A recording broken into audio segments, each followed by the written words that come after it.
Good afternoon and welcome to World News Now. My name is Remy Allen. The Executive Management of Ondo State Radio Vision Corporation has approved an extension of the broadcast hours of its 3 channels, Osrc Television, Orange 94.5 FM and Sunshine 96.5 FM Alalaye, with effect from Monday, 1st of May. In a statement by the Chairman and Chief Executive, Mr. Kunle Adebayo, the extension of broadcast hours is to enable the audience have access to more quality content from the 3 stations, despite its economic implications on the operations of the media organization. The new broadcast hours on the 3 stations are 6 a.m. to 2:30 p.m. and 5 p.m. to 10 p.m. Less than a week to the commencement of the National Population and Housing Census, there are rising indications that it may be shifted due to funding and other logistic barriers. However, the chairman of the commission, Nasi Issa Kwara, has said the commission will meet with the federal government today to validate the date for the national exercise, which has been fixed for May 3. The MPC boss, during a meeting with the diplomatic corps in Abuja, said the commission had yet to get all the devices needed to carry out the census, noting that some devices will be procured in a few days' time. MPC chairman also said there will be a restriction on movement during the first 3 days of the National Housing and Population Census to enhance full coverage of the population. The All Progressives Congress APC says it is yet to zone the leadership of the 10th National Assembly to any region. In a statement by its National Publicity Secretary, Felix Morka, the party said such zoning arrangements did not emanate from the party and should be disregarded. The party in the statement noted that any decisions made in this regard will be duly communicated via the party's official information channels.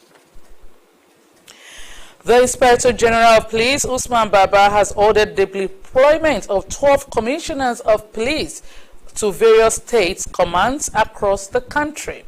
This follows the approval of Baba's recommendation by the Police Service Commission for the posting of the CPs to various state commands. The IGP tasked the senior police officers to proceed immediately to their respective duty posts, take charge of the affairs of their officers, and execute the policing agenda of the MPF's leadership. The 12 newly posted CPs are Mohammed Gumel, Kano State Command, Haruna Garba, FCT Command, Tajuddin Abbas, Delta State Command, Oladimeji Olariwaju, Ogun State Command, Taiwo Jesubiyi, Ondo State Command, Julius Okoro, Benue State Command, Romo Kere Ibani, Bayelsa State Command, Mohammed Bunu, Yobe State Command, Garba Yusuf, Kaduna State Command, Garba Ahmed, Zamfara State Command, Ayatu Ali, Sokoto State Command, and Aliyu Musa, Katsina State Command. The Inspector General of Police also charged the senior police officers to entrench professionalism and respect for fundamental rights in all officers and men under their supervision, leveraging on the recent training for strategic police managers held at the Nigeria Institute of Police Studies, Jabi, Abuja. As South Africa marks Freedom Day, the date of its first democratic election in 1994, many people in the country's largest city said there is little to celebrate. Most of Johannesburg's residents have no access to clean water, refuse removal, sanitation, or electricity. After struggling with failed infrastructure for years, people say they feel hopeless. Odunwayo Sawyer reports. The smell of rubbish fills Hillbrow. It is a poor neighborhood in Johannesburg. Many people in Africa's wealthiest city don't have electricity, running water, or sanitation. We are living in a very terrible situation, and we are appealing whoever might help that we need maybe toilets, Obviously, water is life. Yeah, we need water.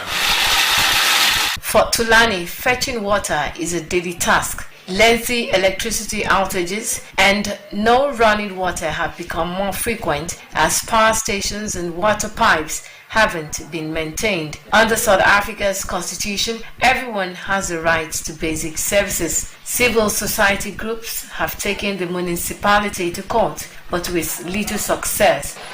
The city doesn't show any sympathy when it comes to a poor person. They make sure that they treat you in a bad way. That will make you feel that, yeah, I'm not welcome in this particular office. Tulani's building isn't the only one with problems. The stench of sewage and clogged toilets has made other buildings unsafe for residents. My country is falling apart. My city is falling apart. And I said, I will not sit back. And the people of Johannesburg have voted for my political party to come. They've given us a chance, and I must prove myself to them, and my party must prove itself that indeed we are about service and servant leadership. For residents, after struggling with failed infrastructure for years, people here say they feel hopeless but have nowhere else to go, and 29 years after they voted for a democratic government, they have yet to enjoy the rights they were promised. Oduayo Sawyer, Osrc News. The Sudanese army has hit paramilitary fighters with airstrikes in the capital, Khartoum. Deadly fighting has also fled in Darfur as a 3-day ceasefire expires. The ceasefire has slowed some of the fighting, but there are fears it will intensify again, prompting international efforts to secure an extension.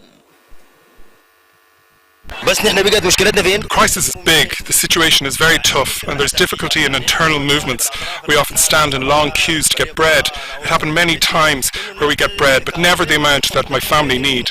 The damage has hit everything. Both of them are fighting each other, and we the people will be the biggest losers and the most affected. We urge the two parties to the conflict, namely Al-Burhan and Hamiti, to show the Sudanese people 10% only of the care and attention they gave to foreign countries through safe corridors to evacuate their nationals from the country. We need to take our sick people to hospitals and to remove the dead bodies from the streets. There are still injured people in the hospital. Medical supplies are very scarce. No medical teams have managed to reach us due to lack of security and safety on the roads leading to the hospital. The injured are still coming to hospital because of the current battles. I think all of us feel very relieved, but all of us have very mixed feelings also, because we leave our Sudanese people behind. Yeah.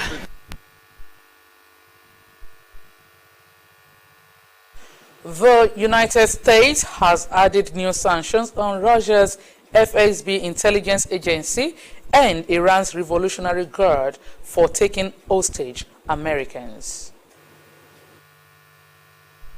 Now today, the Biden-Harris administration announced that the administration will impose sanctions targeted at actors who are involved in hostage-taking or wrongful detentions in Russia and Iran, and those that provide them with material support. Jerry Springer, the TV host whose Brash Talk show became caught viewing, has died at the age of 79. From fights to screaming matches, and the man who married a horse, he presided over some of the widest moments on daytime television. Tributes have been paid from across the entertainment industry. So you know we got kids together. Just regular folks of no fame, little if any wealth, and very little influence. Folks just taking a moment, which they rarely if ever get, to let the world know something about what they are thinking or feeling or doing. He couldn't be more different in real life. He was just like, I mean, really sweet, and he didn't take himself too seriously, but he was so kind. Till next time, take care of yourself and each other.